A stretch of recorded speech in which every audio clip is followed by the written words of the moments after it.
정규 교육을 받은 선생님들이 학생들을 가르치는 건 아닙니다. 20대 전후의 처녀들이, 믿음 좋은 처녀들이 아이들을 교육하는 거죠. 어느 날 아이들을 가르치고 있는데 신이 나를 버렸다고 생각하는 이 정신 착랑증을 앓고 있는 그 한 청년이 2006년 10월 2일 날 이 아미시 마을의 학교로 쳐들어온 것입니다. 그리고 총을 꺼내가지고 휘둘러서 결국 수업을 받고 있던 10명 가운데 5명이 죽고 5명이 부상을 입었습니다. 그런데 이 키스라고 하는 두 자매가, 언니가 먼저 이 아저씨가 총을 쏘려고 하는 것을 보면서, 아저씨 저 먼저 쏴주세요. 아저씨 저 먼저 쏴주세요. 그래서 결국 첫 번째 죽습니다. 그랬더니 그의 동생 11살짜리 바비 피셔가, 아저씨 그 다음은 저예요. 아저씨 저를 쏴주세요.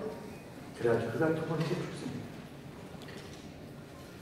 그들이 첫 번째, 두 번째 죽은 것은 내가 죽으면 저 다른 학생들이 죽지 않을 수도 있다고 하는 그런 기대감 때문에 그들이 첫 번째, 두 번째, 세 번째 이렇게 죽어가면서 서로 자기를 먼저 쏴달라고 하는 것입니다.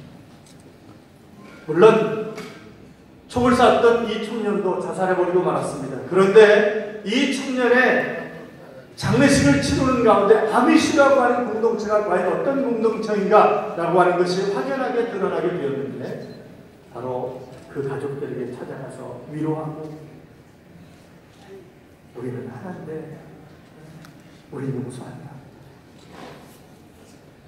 그리고 그 장례식에 참석한 사람은 99%가 바로 아미시 공동체 사람들이었다고 하는 것입니다. 그들은 학교에 조이라고 하는 단어가 크게 써 있습니다. 물론 기쁨이라고 하는 그런 뜻도 있지만, 그러나 제이는 Jesus first라고 했습니다. 예수님의 먼저라는 것입니다. 그리고 두 번째로는 others next라는 것입니다. 다른 사람이 두 번째. 그리고 you는 yourself last라는 것입니다. 당신은 맨 마지막. 늘 자기 자신을 맨 마지막에, 그리고 예수님을 첫 번째 놓고 아름답게 섬기는 삶을 살아가는 그 신앙인의 공동체가 바로 아미시 사람들입니다. 그들이 그 애슐랜드 마을에 그 월마트라든지 이런 데 물건을 사러 올 때 여인들이 까만 옷을 항상 입고 마차를 타고 왔기 때문에 자주 만났었습니다만, 아름답게 섬기는 삶, 그것이 바로 우리가 추구해야 되는 그런 삶이 아닌가 하는 생각을 하게 됩니다. 우리는 끊임없이 통합을 통해서 아름답게 성장해가는 그런 귀한 교단입니다. 분열되는 한국 사회 속에서 이 분열을 멈추고 하나 되는 그런 장로교회, 하나 되는 대한민국 교회를 만들려고 하는 그런 사명을 하나님은 우리 교단에게 주신 줄로 믿습니다.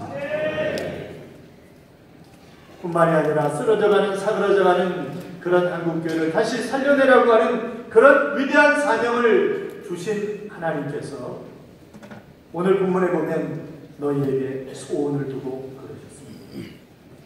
정말 주님의 소원이 무엇이겠습니까? 하나님 우리를 향하여 주님이 그렇게도 원하시는 그분의 소원이 무엇이겠습니까? 그것은 그분의 3대 사역을 우리가 이야기할 수 있을 것입니다. 첫째는 선포하는 것입니다. 선교하는 것입니다.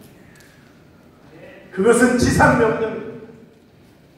사랑하는 여러분, 선교하지 않으면, 복음을 전하지 않으면 교회가 존재해야 하더만 이유가 없습니다. 그래서 이사야 43장 10절에 보시면 내가 너희를 이 땅에 보낸 이유가 나의 증인을 삼게 합니다. 그렇게 말씀하고 계시는 것을 우리가 볼 수 있습니다. 우리는 목회자로서 이상한 이야기를 합니다. 양이 양을 낳지 목자가 양을 낳냐, 이런 이상한 소리를 합니다. 그리고 우리는 전도를 하지 않습니다. 여러분, 목사가 전도하지 않는데 어떻게 누가 전도한단 말이에요? 저희 총회는 153 전도운동을 통해서 끊임없이 전도를 외치고 있습니다. 그리고 이제 더 이상 한국교회가, 여러분 이번 총회가 통합층은 명성교회 사건 때문에, 그리고 합동층은 신학교 문제 때문에 끊임없는 전투가 벌어질 것이라고 하는 그런 기사들을, 그런 뉴스들을 여러분은 보고 들으셨을 것입니다. 우리 교단은 어떻습니까? 우리가 해야 할 일은 정치 프레임에 갇혀 있는 것이 아니라 전도 프레임에 갇혀서 주님이 그렇게도 원하셨던 주님의 유언 복음을 전하는 일에 우리의 생명을 바쳐야 될 줄로 믿습니다.